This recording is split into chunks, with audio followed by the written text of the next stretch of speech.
There's a lot I want to say about this week. I really appreciate the support. I have to give it up, first of all, to the fans to support wrestling 52 weeks a year, to have this be the only sport in the world, professional wrestling, that goes 52 weeks a year. It's already amazing. And with AEW, I think we've built a really great schedule where we do this 52 weeks a year with no breaks. But to have something like this week where across Wednesday Night Dynamite, Collision normally on a Saturday like today was on Thursday. We had a great pay-per-view last night with ROH Supercard, and I think our best event ever today here at AEW All in Texas, our most lucrative, our most fans we've ever had in America, the biggest gate, and I think the best show, certainly the best ending, a very fitting moment, and a very deserving champion. A lot of great deserving champions up here on this stage, and great things about this show and about AEW in 2025. I would be remiss before we get into the questions, because I want to hear what you have to say. Please, I would just like to get out there. I'm very grateful to all the wrestlers on the show. I'm very grateful to the fans, like I said, supporting wrestling 52 weeks a year, and especially everybody who watched any of the past 4 days, and particularly all of them, Wednesday, Thursday, Friday, and most of all today, Saturday. I'm excited to see you all Wednesday. It means a lot for me to go back to Chicago and to have AEW Dynamite and have these great shows there. It's very near and dear to me, close to where I grew up, and a home to me, Chicago, Illinois. And I have so many great things to say about the people that were on the stage with me and all the great wrestlers. In addition to the fans who support wrestling, we wouldn't be able to do this without the wrestlers, and I'm going to talk about them a lot. I'm also very grateful to the staff, somebody that it's really important to talk about. It wouldn't be possible to do wrestling 52 weeks a year, or particularly 4 straight nights of the biggest week of the year for AEW when we're having such a great year. It's not possible to have a 2025 like AEW's having without the staff, the people in front of the camera and the people behind the camera. They were just doing a great job this week, and I think a lot of you saw that firsthand. So thank you. Oh, wow, thank you. That's really classy. Thank you. You don't have to thank you for doing that. That is, I don't ask for that. You don't have to applaud in our press conferences, but I appreciate you doing that. And you're very kind to be here supporting the show. I'm excited to talk to you. It would not be possible also, frankly, in addition to the wrestlers who do this year-round and the staff and, of course, the fans, it wouldn't be possible without the great media who cover us. A lot of you have been covering AEW since we launched over 6 years ago.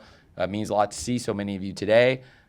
We started the pay-per-view early today, so normally we'd be here at the scrum later, so I can try even more so than usual. I always do try, and I'll try to give 110% today and answer as many of your questions as I can.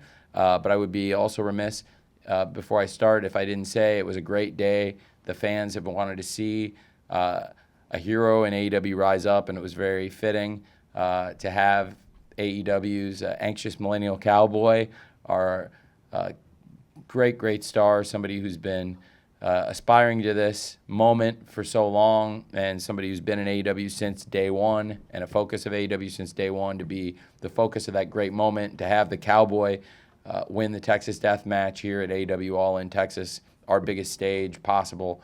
It was really special, and I would also be remiss if I didn't thank the 6-time world champion, the 4-time AEW world champion, Jon Moxley, who's also been here since the first show.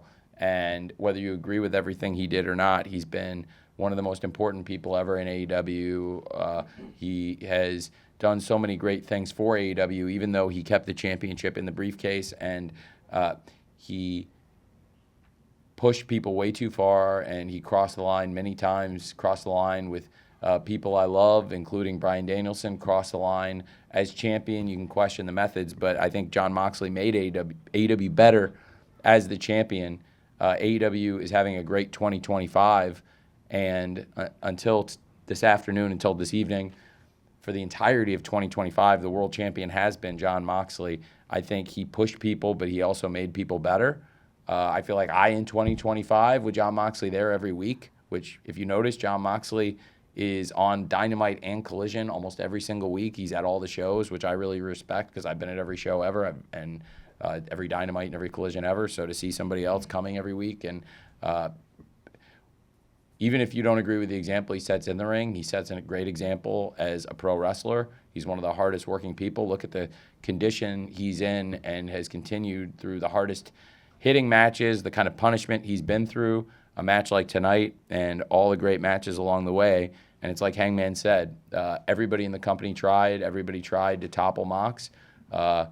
And he did a lot of things to make AEW better in the end, and I think we're all better off for Jon Moxley having been the champion, and that is what allowed us to have such a incredible conclusion to a very special day here in AEW, and I think a special day for the wrestling fans, and I know for our staff and our wrestlers, and hopefully for some of you, even though I know you get paid to cover wrestling, I have a feeling a lot of you are wrestling fans, so you don't have to say it. I'm not asking for it, but I hope you enjoyed it. And now I get to hear what you think and answer your questions. So thank you for giving me that. And now we're into the solo tone zone with you, the wrestling media. Hey. Hey, Tony. John Alba. Hey, John. Takedown on SI. Hey, John. Congratulations. Great event. Thank you. I think a lot of us who have been covering pro wrestling for a long time know that Adam Cole is one of the true good guys of the industry as a human being. Clearly a sensitive situation, and I recognize that, but what kind of insight can you provide on where things currently stand with him and how you went about making some of the decisions today? Well, Adam Cole's been very, very important since he arrived at AEW All Out 2021. Along with today, I think that's one of the best events we've ever had, and Adam Cole's arrival was a major moment in AEW, and then he's done so many great things. He main evented the first AEW All-In at Wembley Stadium, and he's really a great person. I agree with everything you said.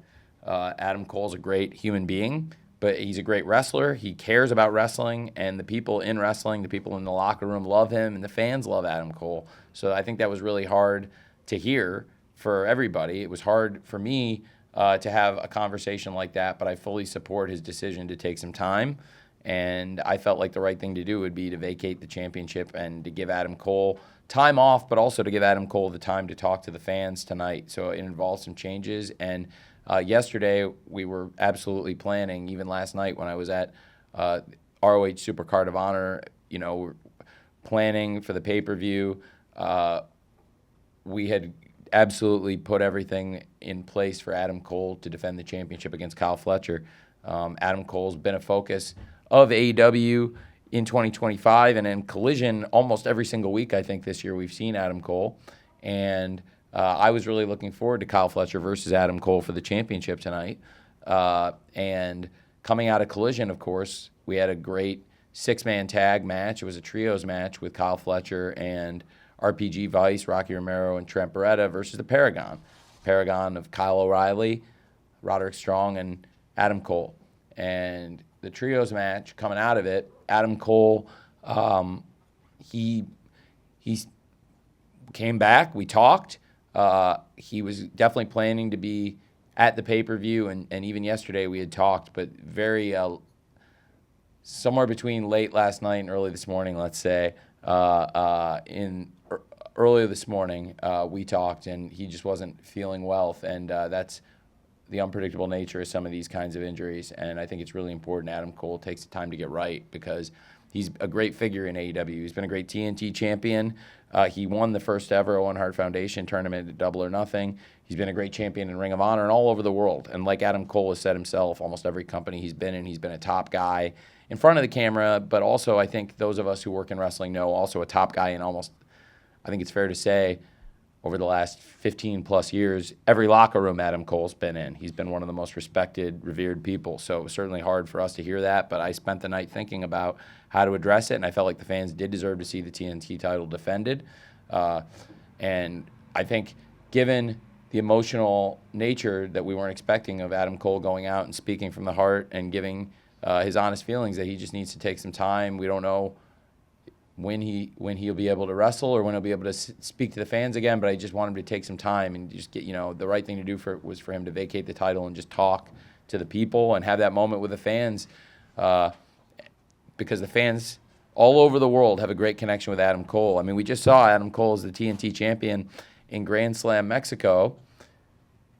What a great reaction in Arena Mexico for Adam Cole. And it was the first time AEW has been there with Adam Cole, and to see the fans knew the boom and the Bebe and that Adam Cole was so popular in a new environment for AEW. He's one of the stars that the people wanted to see when they came there. And I think when you think of AEW, Adam Cole really is one of the people that's beloved by the fans and somebody associated with AEW for the past almost 4 years he's been here. So it was really hard.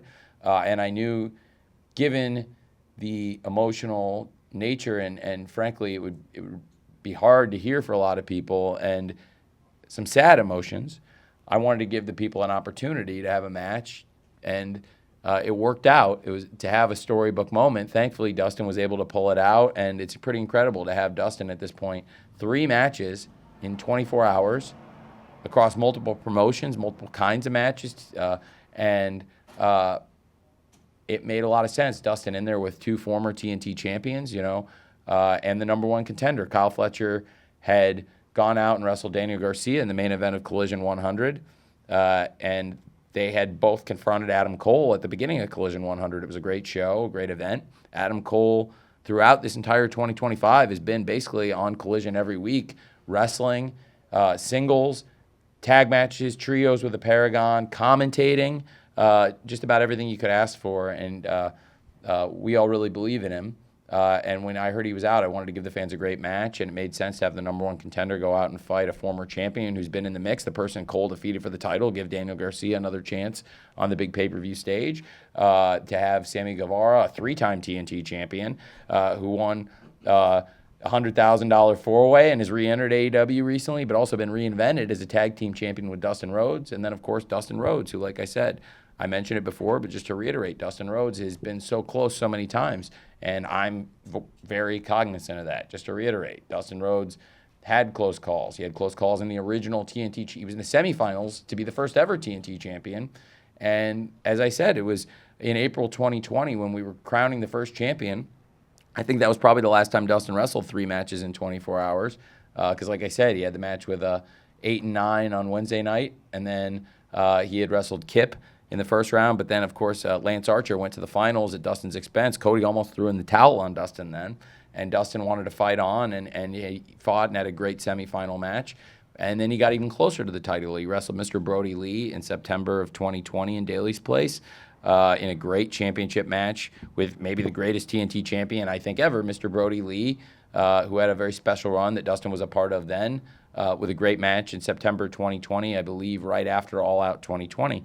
And then we had, of course, Dustin and Sammy, partners, Sammy being in this match. Sammy at Battle of the Belts in Charlotte 2022 was able to advance and then become the TNT champion after winning the interim match to win the interim title at Battle of the Belts in Charlotte. And then Dustin, again, against Christian Cage last January, was so close to winning the TNT title. He's come close so many times. So I wanted to give him that opportunity, and then Dustin went out and created that magic, and I think it was really cool that we were able to bring so much positive emotion from the fans and from so many people all over the world and find that amazing silver lining in what was really challenging emotions, to have somebody that's so respected by the fans and all the staff and everyone who works in wrestling and in our locker room, all the wrestlers, and really wrestlers all over the world. So I think that worked out really well, and Dustin Rhodes captured a storybook moment for the fans, and we really made a fantastic, wonderful, historic, beautiful lemonade out of really challenging lemons. And I echo Hangman's statements about if Hangman said he slept 8 hours in 4 days, I believe me, I've slept a lot less than, so I believe I'm right there with him. And but I haven't been through what he went through, and not even close to it. It's really amazing what Hangman was able to put himself through and do for AEW. But there's another Adam I wanted to wish my best to, and another great champion for AEW who we all love very much, and that's Adam Cole. He made the decision to step away, you said? We talked last night, and I think it was pretty much when we talked, and I think it was both of us immediately reached the conclusion this makes a lot of sense when he was not feeling right to go out for this on this big moment. Believe me, he's one of the greatest pro wrestlers in the world. He knows if it's not, we both know it's not good. He doesn't feel very well if he's not able to go out and wrestle a championship match on the biggest show that AEW's ever done in North America, and we're having this great year, and he's been a huge part of it, coming here every week. And after what he'd been through, being such a huge part of AEW, and then watching us really have this great year, and him being a part of it and being part of the team every week again, that's been one of the real highlights for us backstage as a company, and for the fans to see Adam Cole again. So it is hard, but again, we were able to get some great emotion after that with Dustin Rhodes, and there's so many great emotions throughout the night. So a lot of positives, even though there were some hard things too, and that's what wrestling's about, right? There's hard moments and there's great moments, but Adam Cole, who's going to be around, and he's a big part of AEW, and hopefully he'll be here forever. I just don't know when the next time he'll be wrestling is, but he's definitely still part of the team and the family here with us. Thank you. Thank you, John. Okay, more questions for Tony? Hi, Tony. Will Pruitt from ProWrestling.net. Seeing the Hangman Page kind of saga culminate tonight, and also the Death Riders, the Jon Moxley losing the title, I wanted to know, how far in advance do you think about things like, do you think about long-term story arcs, say All In to All In AEW, and what kind of planning goes into that for you?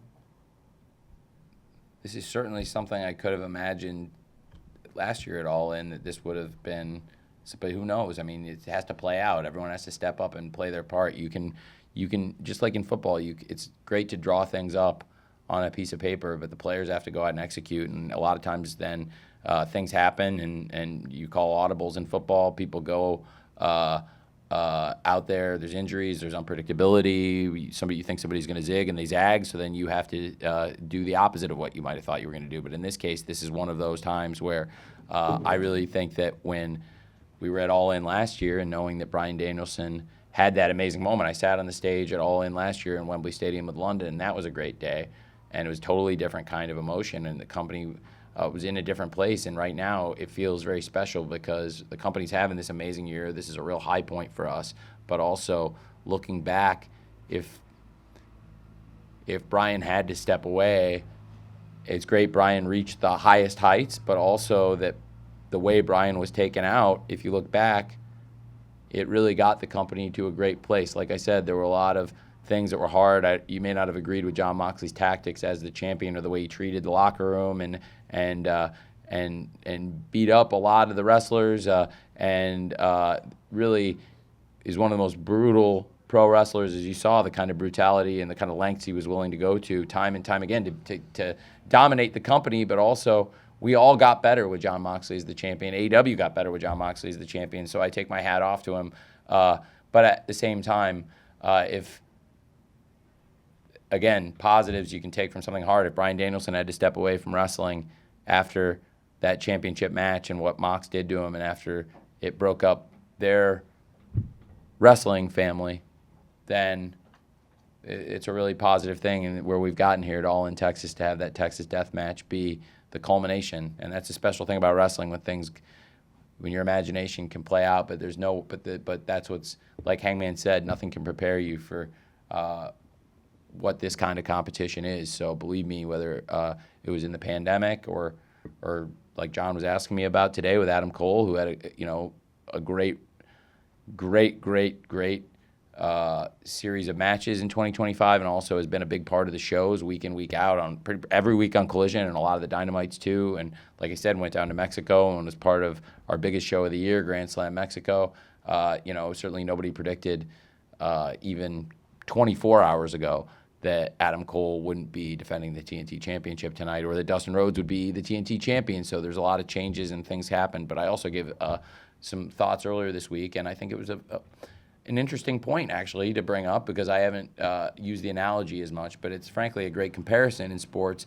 When you have a great deep team, it's important to remember there's only so many spots. In football, you're using 11 players at a time. In basketball, there's 5 players in a shift. There's individual sports, but there's playing time, and not everybody on the team is always on the floor, is on the pitch, is on the field at every snap or every play of every game. And it's important to remember, as things happen, as the roles change, as people get injured, as people need breaks, as the flow changes, as you read things and realize you want to change something from your original plan, things change. And It's always great when you can have a long-term vision, but it's also important to be able, I think, to follow things week to week to week, especially in an era where wrestling television, 104 episodes of Wednesday Night Dynamite and Saturday Night Collision, and the partnership with Warner Brothers Discovery and putting the shows on 52 weeks a year with great wrestling and compelling rivalries and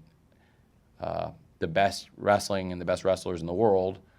That's very important, and that media partnership and doing that twice a week, 52 weeks a year, truly is a lifeblood that makes it possible to reach these kind of tentpole major events like the biggest stage, AEW All In, and it's a collaborative, a complementary relationship between doing 52 weeks a year of television and to get to these moments, because we've been talking about All In Texas for so many months and building and building and building to All In Texas, and I think we did a great job as a company, as a group, making this feel like the culmination of something really special, and then everyone came together to achieve it. Hangman, front and center as the face of it, is the quarterback who made it happen, and everybody, including the fans, are the team who played a huge part in it, and of course the locker room. And again, I have to take my hats off to Hangman's competitor, who is the most decorated champion in AEW's history and the first man ever to hold the IWGP World Title, the WWE World Title, and the AEW World Title, the most decorated, prestigious champion ever here in AEW, Jon Moxley. Thank you.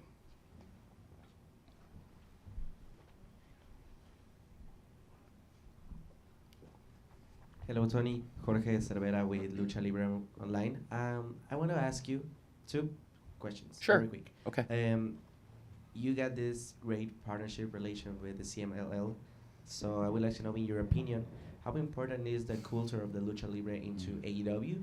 And if it's possible to have a show talking about Latin America, maybe on Chile, Puerto Rico, because it was a great success, the show at Mexico with the CMLL at Arena Mexico. So it's possible? I hope we can continue visiting new territories, but I know that we're taking it one step at a time, and this was a major step for the company. One of the real highlights of the year, this has certainly been the culmination and a real highlight, but one of the most important parts of the year, and certainly one of the most successful nights ever, and one of the biggest dynamites and one of my favorite nights is Grand Slam Mexico. And I want to go back to Arena Mexico. I think Grand Slam Mexico, we can hopefully, if they'll have us, and it sounds like from talking to Salvador, he will have us back in the Cathedral of Lucha Libre, CMLL's home, Arena Mexico. They were such great hosts to AEW, and it showed that they're such great partners and hosts, but also the kind of collaboration and the synergies and the quality of the partnership and the show that we put on, AEW working with CMLL in Arena Mexico to put on Wednesday Night Dynamite for the first time ever, put on AEW show for the first time ever in Mexico working with CMLL. The response and the fact that it was the biggest Dynamite viewership in a year and in some of the key demographics that the network looks at about a year and a half, it really speaks. And that was in a time where we were not simulcasting, which is such a huge part of this now, which has made it possible to grow and expand even more, that Dynamite is still a huge part of Wednesday night every week on TBS and Saturday night every week on TNT, but the show is now streaming on HBO Max every week. That number, that's the best number we've done on TBS or any channel in a really long time, but it's also, frankly, in a time when we weren't simulcasting, we didn't have the streaming audience. So when you look at everything together, I don't have all the streaming figures. I honestly don't know the exact number, but I know that it had to be the most people watching the show in a very, very long time. And that shows that there's interest in AEW and working with CMLL, the partnership we have. I love Lucha Libre, and I'm very happy. I mentioned before when we were with Don and Okada that it was a dream come true to even have the video for the video packages with Okada and Kenny.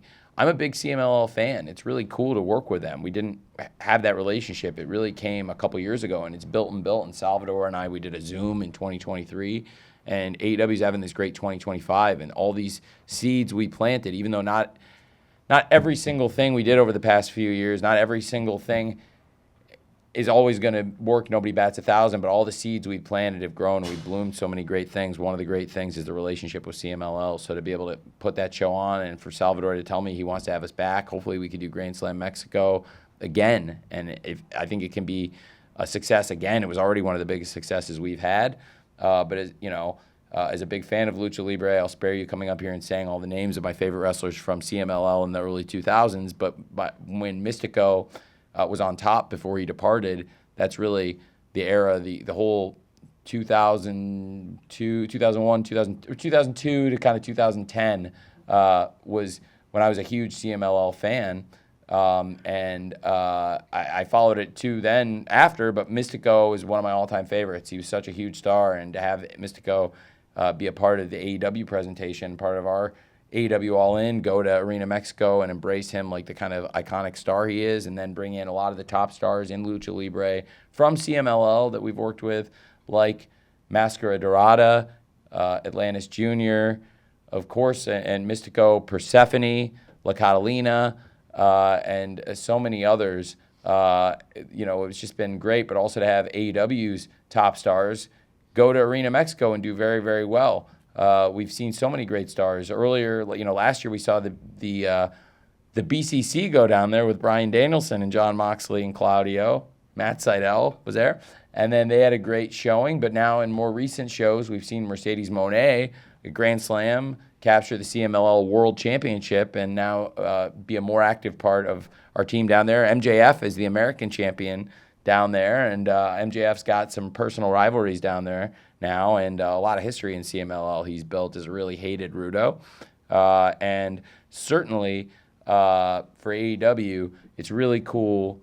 First of all, for me, before I get to his partner in this great match that I'm about to talk about, but also winning 4 million pesos at Grand Slam Mexico, and that's Hologram, who's undefeated in AEW and has also made a great impression now in CMLL and really grown his career and one of the rising stars in Lucha Libre. To have somebody that I worked on the Hologram gimmick and have him go to Arena Mexico and be a part of a match like Mystico and Mascara Dorada versus Hologram and Bandito, that was such a fantastic match, so that was special. And then I would be remiss if I didn't talk about the Ring of Honor World Champion Bandito. I know I posted the photo with him in Salvador, but this is for Bandito to go and have the kind of matches he's having. Because let's really look at Bandito just in recent weeks, okay? First of all, what a rivalry, Bandito and Takeshita. And I also think, you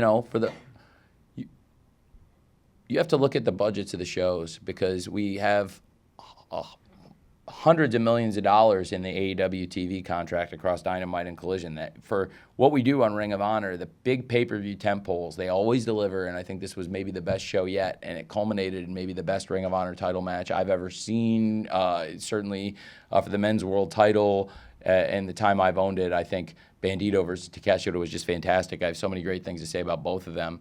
We're wishing Takeshita the best of luck competing in the G1, but to have Bandito go and do the things, and what I'm about to say about the TV is I think this year there have been really standout Ring of Honor TV shows. So for the people who watch it, we do the show not necessarily live every week, but there have been some great episodes. I thought the Global Wars Australia was a very, very good show, and then I thought Global Wars Mexico was one of the best Ring of Honor television shows they've ever done, with one of the best championship matches in the history of Ring of Honor there, also Bandito versus Mascara Dorada. But even incorporating the AEW television into the Ring of Honor, we saw Athena and Thunder Rosa have really built their rivalry, and a lot of the matches that kind of helped, I think, build some of the anticipation for the Women's Casino Gauntlet match. As the person who, frankly, coached the Women's Casino Gauntlet match, produced that, and produced every Casino Gauntlet match that there's ever been in the history of Casino Gauntlet matches, I thought that the all-star tag matches, even having stars from Ring of Honor and AEW incorporated, made sense, and also helped further things in Ring of Honor. And some of that stuff in AEW and Ring of Honor would have gone differently. The injury, I did know going into this week, but I did make changes earlier in the week. We talked about making changes just in the last, probably 12 hours, 15, I guess 15, 12, working on it for 15 hours or whatever in the middle of the night. To make a good solution with making changes for the TNT Championship match. But speaking of the great TV titles, the Women's World TV Championship in Ring of Honor, Red Velvet She's done a great job representing the company as a World TV champion. She's gone to Arena Mexico and made a great impression. And really, for a relatively new championship in the world of wrestling, the women's TV title has had a great profile. She's really helped raise the profile, being a great ambassador. That's something I really value, somebody who goes down to Arena Mexico, which has been a great partner for AEW, and to go down in there and put in a great shift, that's going to score huge points with me and even really raise the prestige of the title I thought Red Velvet has. So I'm excited. I was disappointed that Red Velvet couldn't wrestle, but also it's the right thing to do because it seems like it hopefully could be a manageable injury. It's not going to be, years and years that she's going to be out or anything. We're eventually, hopefully, going to have a match. And if Mina Shirakawa can keep retaining the interim Ring of Honor World Women's Television Championship, I thought that was a fascinating thing to have Mina Shirakawa, who then was involved with the Ring of Honor World Champion Athena in the pinning sequence as Mina tried to put the figure 4 on and got caught with the O-face, which was an incredibly exciting way to have the match culminate. And interestingly enough, with the brand new interim Ring of Honor World Women's Television Champion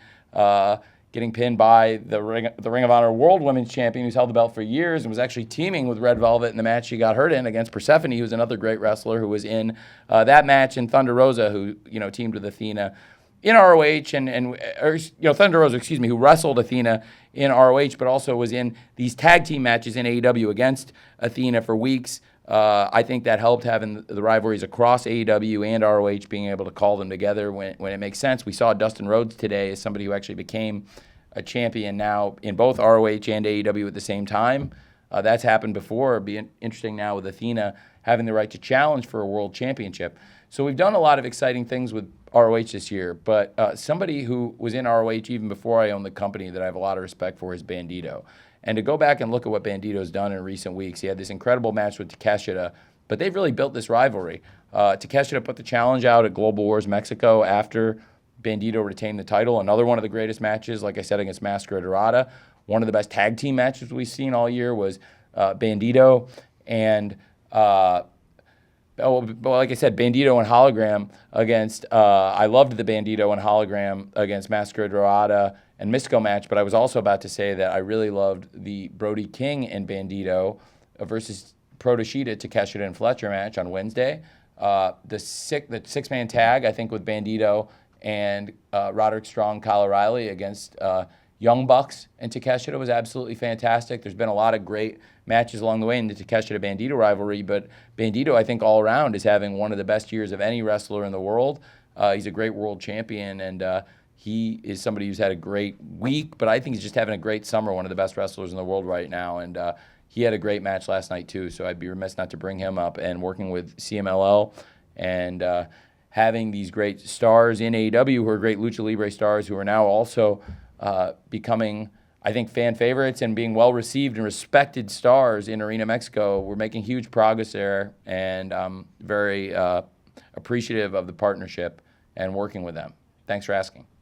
Tony, I think we'll do 2 more so we can get our media to the post-show after party as well. Oh, good. Hi, Tony. Alex Lajas with Instinct Culture. Congratulations on tonight. Is there any update that you can share with us about the women's tag team titles? Well, it's a great question. I think we've been having to it's unfortunately, like I said, I gave a pretty nuanced answer. I have,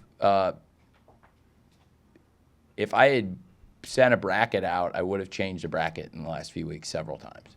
And it's been a lot of changes. One of the most valuable wrestlers in AEW and a great world champion has been a great example of this, Jamie Hayter, somebody I would love to have utilized today, somebody I would love to be featuring in the marketing of Forbidden Door in the UK, who's a great star in the UK and would fit like a glove with the kind of great matches we've been having. And, we saw her get attacked by Tekla, who's been running roughshod. And that's one of the things I said. It's hard when you have a roster and we have great depth across the roster, and I think the depth of the women's division has continued to grow and get better and better, where we can sustain these injuries and put together something as ambitious as a great Casino Gauntlet match tonight, even missing some great names that might have been really great in the match but weren't necessarily available that I would have also liked to have gotten in addition to all the great people we incorporated, and we were able to tell all these great stories when you think about how many cool things there were in that match, whether it's Statlander and Megan Bain, going back to their great matches, and maybe Megan Bain's had Stat's number at times. They both earned these spots, and they were hitting each other hard, trying to get throw bombs at each other before all the other competitors got out there. And then Statlander's had this great rivalry with Willow. Willow's had some close calls. She's a former TBS champion, would be a great champion for any company, could be a great world champion, certainly would be a great challenger, and somebody who's really respected, great star by the locker room, and of course, revered by the fans. So many great stars throughout that match and rivalries. I mentioned Athena and Thunder Rosa had a rivalry that had encompassed AEW and, of course, in Ring of Honor, and had a great match last night, and they were both a big part of this match today, even down to the end. Some new arrivals with Alex Windsor, who we've been seeing videos week in, week out on AEW, saying she was going to arrive. Sherry, we saw last night at Supercard of Honor, said she's coming to ROH and AEW, but who knew it would be today? That was a fun surprise coming out of the great events from last night and international wrestling. I think the roster is growing, changing, so I'd like to get some stability, and that's really important coming out of this, but it's something I'm very interested in. Both tag team divisions had been hit for a time by injuries, and now I think we're doing more and more multi-person matches on television, and in this case, going to a casino gauntlet match. It gave a different energy, and I was able to tell a lot of stories in this women's casino gauntlet match, I thought. Maybe the first time I did one on television, when Tony pulled it out, the rookie Tony with the small package in the first ever women's casino gauntlet match, which was also very special. That was a great match, but I think we've come even a long way since then. We're able to tell a lot of great stories, so I think we're heading in that direction. It's something I'm very interested in, and I think and then in a future gauntlet match could add even more to stories, but also would have a great tag division where hopefully we can have great tag team matches up and down. I think there was great tag matches, certainly leading to that gauntlet match, 8-woman tags, all-star 8-woman tags, and we've had some great tag team street fights, and we're building more units. There's been some changes to those. Harley's another great example. I did get Harley physically featured, but there's only so much she can do. She's limited from contact. Obviously, she's wearing that mask, but I did want to have Harley out there, and she got a great reaction. So it's just some examples of some of the changes. I mentioned with Tekla attacking Jamie Hayter, and Jamie Hayter being out now for a long time. Queen Aminata has stepped up, and boy, as she made the most of her minutes. She had done really some great things in AEW and in ROH, and has been a top challenger in ROH. And has had some highlights in AEW, but I think probably the highlights of her wrestling career and definitely of her AEW run have been this rivalry she's really building, and the tension with Tekla, which we saw again tonight. Some interesting things, some debuts, a lot of great things, and we're building out the roster. But I want to have more great women's tag team matches, and in the men's tag team division, one of my focuses this year has also been trying to build that back up and get it back to as 2025 is such a great year for AEW, I think it's gotten stronger and stronger and stronger. The Young Bucks returned at Dynasty, and FTR have consistently been the greatest tag team. I think certainly every week on Collision, and along with the Young Bucks and the Briscoes, one of the greatest tag teams of all time. I think, certainly you have to give it up to FTR. Like I said, the Bucks have been back since Dynasty, and maybe better than ever. I thought that Swerve and Will Ospreay tonight, though, came together, two of the greatest single stars, and had one of the best tag team matches I've ever seen. And I'd be remiss if I didn't really spend some time talking about Swerve and Will Ospreay and the Young Bucks. Very different relationship with all four of them. But there's a part of me that would have to admit that after what happened to me on screen with the Young Bucks, that you'd be rooting for Swerve and Ospreay in that situation. But so many positive things over the years with the Young Bucks. I wouldn't be here without them. And the first person who really took the idea of AEW seriously was at first Matt, and then Matt put me on the phone with Nick, and that was literally 7 years ago, over 7 years ago. I think Matt and I talked for a long time. I want to say July 3rd of 2018 for like 30 or 40 minutes the night before the 4th of July, and that would be just over 7 years ago. And it really means a lot to think back to the very first AEW show. Young Bucks have had great tag team matches from the very beginning, and I think one of their best matches tonight with very high stakes was Ospreay and Swerve versus the Young Bucks. I would put it right there with Kenny and Hangman versus the Young Bucks, FTR versus the Young Bucks, some of the greatest matches ever in AEW's history, and some of the best tag matches I've seen Really, absolutely fantastic stuff. So I think there's a lot of great stuff happening in that tag division, trying to get that to be as strong as it's ever been, because when AEW is firing at its best, it really has been. So I think that's been a bright spot among all the bright spots in 2025, which, right now I think we're having, in so many ways, our best year. The positivity is just so high, and I appreciate all of you giving us a chance to come out and have these great shows, and also saying it. It's really fun to go out there every week when you continue having great shows, just like when you're winning games and you want to go to the next one, and it's really fun going to the next game. So 2025, we set a goal for this year, and so far the team keeps achieving the goals. Thank you. Thank you. That's great. Thank you. Is there one more? Hey, Tony. Is there any clarity regarding the Casino Gauntlet winners as to how those title shots will be delivered? Like last year, there was sort of a cash-in style, or will it be more standard this year? Well, it's a great question. And I think as with, I did give, to be fair, I did give a rules clarification up here going forward for the Unified Championship, and it's a great question. I appreciate you asking.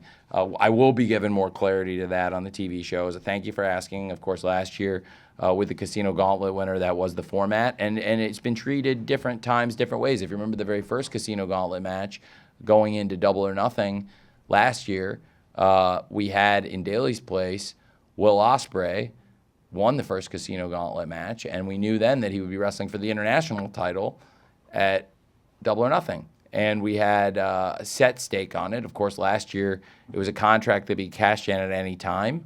I'm going to sit with the winners, sit with the champion. I'm going to sit with the schedule, and I'm going to put some real thought into when I'm going to make those announcements. But I think there's a cadence that makes a lot of sense for this.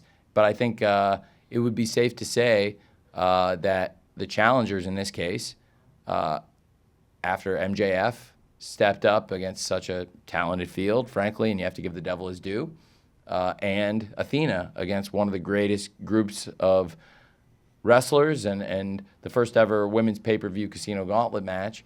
I think they've earned some say in when they cash these things in. So I will be making those announcements very soon. But thank you, sir, for asking. It's a great question. I know I mentioned it earlier, but I just wanted to thank you all. I really appreciate you all coming here. I hope if you were able to enjoy it as a fan, that's great. But I understand you're here for work, and hopefully you did like the shows. I really have had a great time, and I appreciate you all giving us this opportunity. If you didn't cover the shows week in, week out, we wouldn't have had this great platform. And certainly by talking about AEW All In week out, really every single week for months and months and months, we've addressed this and built it up. And thanks to you covering it, and thanks to the great staff working together to put this event on, it delivered, and it really was the huge event, the huge culmination of so many great moments that it felt like it was going to be. It really sets the stage for a great Dynamite, and certainly across Dynamite and Collision now in AEW. Sean, to your point, that's one of the many great questions that I will be addressing, and I do have a good plan for that. Thank you for asking that, and thank you, everybody, for being here today. I really appreciate you covering this. I tried to hopefully answer as many questions as I can while balancing that you all really want to get out and party here tonight. So thank you for covering this show. God bless you all. Thank you. Travel safe. Thanks. Thank you, Tony. Thank you. Great to see you. Thank you.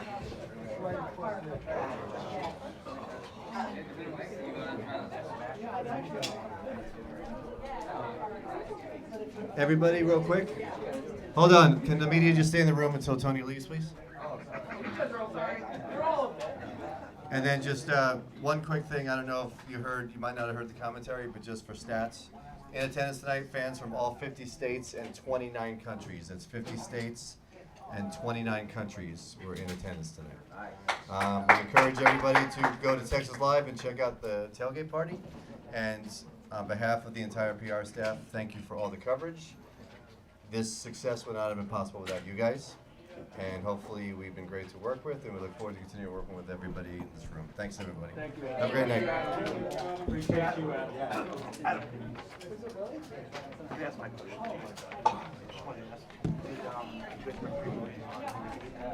I don't have that answer. I haven't seen it.